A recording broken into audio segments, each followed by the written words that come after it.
सम्माननीय सभामुख महोदयको अनुमतिले माननीय सदस्य रवि लामिछानेले यस सभाका माननीय सदस्य डोल प्रसाद अर्याललाई सभामुख पदमा निर्वाचित गरियोस् भनी राख्नुभएको प्रस्तावको समर्थन गर्दछु।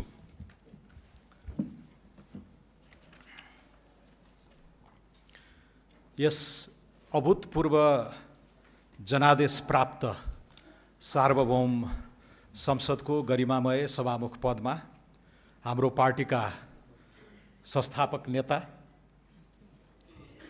उपसभापतिका रूपमा सहयोद्धा र मेरा मित्र डीपी अर्याललाई यस पदका लागि पार्टीले अघि सारेको छ।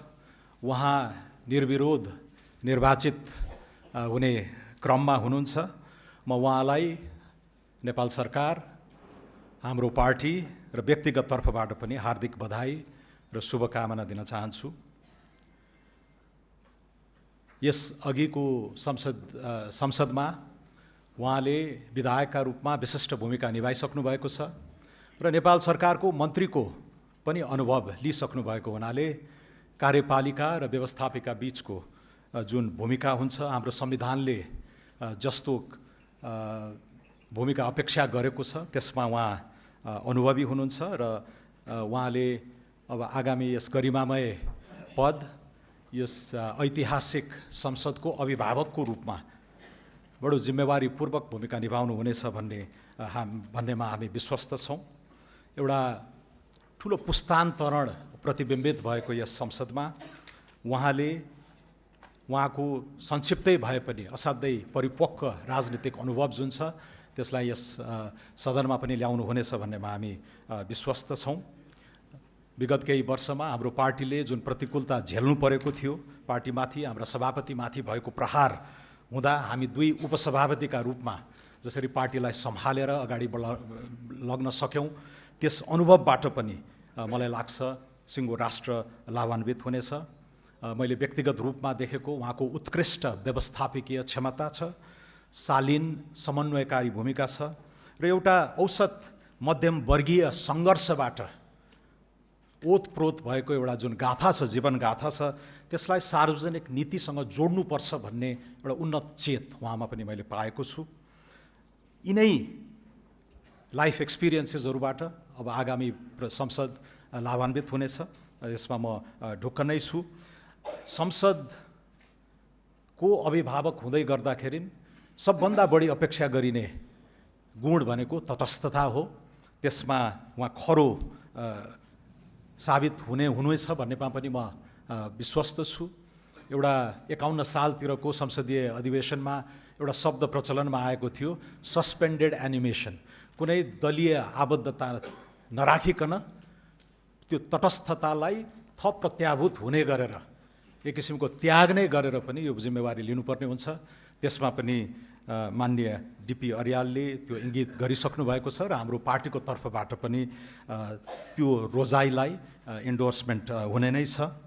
म टुङ्ग्याउँदै गर्दा अलिकति इतिहासतिर फर्कन चाहेँ। 2015 सालको ऐतिहासिक निर्वाचनबाट सभामुख हुनुभएका कृष्णप्रसाद भट्टराईले केही मानकहरू स्थापित गर्नुभएको थियो। सरकार सत्ता पक्षको हुन्छ, संसद विपक्षको हुन्छ भन्ने मानक त्यति बेलै स्थापित भएको थियो। त्यसलाई हामीले अघिल्ला संसदीय अभ्यासहरूमा कति उतार्न सक्यौँ भन्नेमा प्रश्न आउला, शोधकर्ताहरूले यसमा चाहिँ विश्लेषण गर्दै गर्लान्, तर त्यो एकचोटि फर्केर न्याय गर्नुपर्ने मानक हो जस्तो हामीलाई लागेको छ। प्रचण्ड बहुमतले सत्तापक्ष बलियो हुँदै गर्दा विपक्षीहरूप्रति थप उदार र सहिष्णु हुनुपर्ने पनि हाम्रो पार्टीको मान्यता रहेकै छ। बहुदलीय व्यवस्था पुनर्स्थापित भएपछि 48 सालका पहिला सभामुख दमननाथ ढुङ्गानाले पनि आधुनिक युगका लागि संसदीय अनुभव बिर्सिसकेको नेपाली पुस्तालाई पनि ती उच्च मानकहरू के हुन सक्छन् भनेर पुनर्स्थापित गराउनु भएको स्मरण म यहाँ गर्न चाहन्छु। उहाँले पनि बडो डिग्निटीका साथ त्यो पदलाई न्याय गर्नुभएको अहिले इतिहासकारहरूले पनि मूल्याङ्कन गर्ने गरेका छन्। थिति बसाउने, पद्धति बसाल्ने र कहिलेकाहीँ निरस हुने संसदीय गतिविधिहरूलाई पनि उहाँले असाध्यै उच्च हास्य चेतले पनि चाहिँ पस्केर संसदलाई जीवन्त बनाउनुभएका उदाहरणहरू छन्।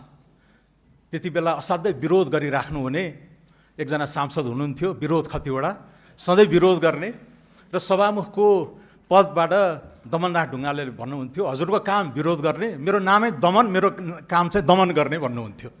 त्यसैले यो खालको एउटा हाउसलाई जीवन्त लाइभली एउटा कर्मकाण्डमा मात्रै सीमित नगरिकन नेपाली जनताका मुद्दाहरूलाई मुखरित गर्ने एउटा स्पेस प्रदान गर्ने त हो नै, तर त्यसलाई नतिजासम्मै टुङ्ग्याउने र त्यो प्रक्रियालाई जीवन्त एउटा लोकतन्त्र यसरी पनि बग्छ है भनेर देखाउने जिम्मेवारी सभामुखमा हुन्छ। हामीले उहाँबाट त्यो सिक्ने हो। र 65 सालपछि संविधान सभाले अर्को सङ्क्रमणको व्यवस्थापन गर्दै थियो। असाध्यै पेचिला चुनौतीहरू थिए। त्यति बेला सुभाष नेमाङले निभाउनु भएको आफ्नो कानुनी विज्ञता इत्यादिलाई उतारेर जुन व्यवस्थापकीय समन्वयकारी भूमिका उहाँले निभाउनु भयो, त्यसले पनि असाध्यै जटिल सङ्क्रमणलाई पार लगाउनको लागि तत्कालीन व्यवस्थापिकाले भूमिका खेलेको थियो।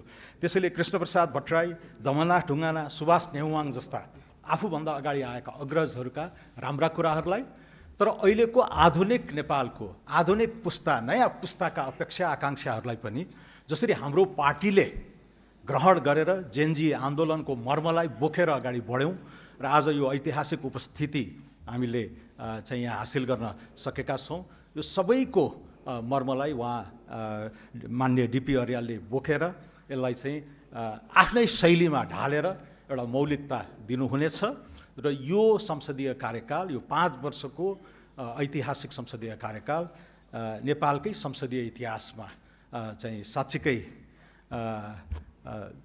अनुपम हुनेछ भन्नेमा म विश्वस्त छु।